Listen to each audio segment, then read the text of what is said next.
നമ്മുടെ മെട്രോയ്ക്കുണ്ടോ ഇത്രയും ലെങ്ത്ത്? നല്ല നീളത്തിലങ്ങ് വലിഞ്ഞെഴഞ്ഞു പോകുന്ന കണ്ടോ? നമ്മുടെ ചെടികളെല്ലാം നശിപ്പിക്കുന്ന നമ്മുടെ ഒച്ചാശാൻ. എത്ര ജനറേഷൻ വരണ്ടെന്നറിയാവോ? ഇതാ ഒരു നുള്ളു ഉപ്പിട്ടാൽ മതി, അപ്പോഴേ വടിയായിക്കോളും. എന്ത് ചെയ്യണം? നമുക്ക് നശിപ്പിക്കാൻ പറ്റത്തില്ല, കാരണം നമ്മുടെ ചെടികളെല്ലാം നശിച്ചുകൊണ്ടിരിക്കുക.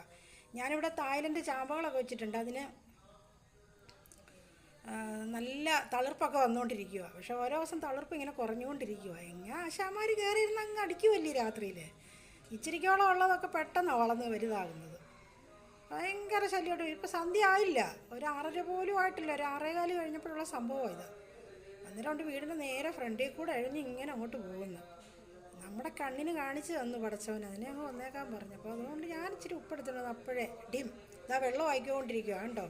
അഴുകി ഇതിങ്ങനെ വെള്ളം ആയിക്കൊണ്ടേയിരിക്കും. നല്ല മൂത്ത സാധനമായിരുന്നു, വിളഞ്ഞ സാധനമായിരുന്നു. ഇത് വിളഞ്ഞു കഴിയുമ്പം ഈ ഒരു സാമ്രാജ്യം മൊത്തം നശിപ്പിക്കും. ഇപ്പം കേരളം മൊത്തം ഒച്ച പ്രശ്നമായിട്ട് മാറിയിരിക്കുക. ഒരു 4-5 വർഷം കൊണ്ട് ഭയങ്കരമായ ഒച്ച പ്രശ്നമാണ്. നമ്മുടെ വിളകളെല്ലാം നശിപ്പിക്കുക. തെങ്ങിൻ്റെ മണ്ടയ്ക്ക് ധാരാളം ഉണ്ട്.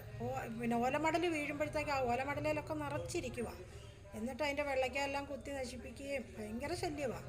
അപ്പോൾ പിന്നെ നമുക്കിതിനെ ഒതുക്കാതെ പറ്റത്തില്ലല്ലോ.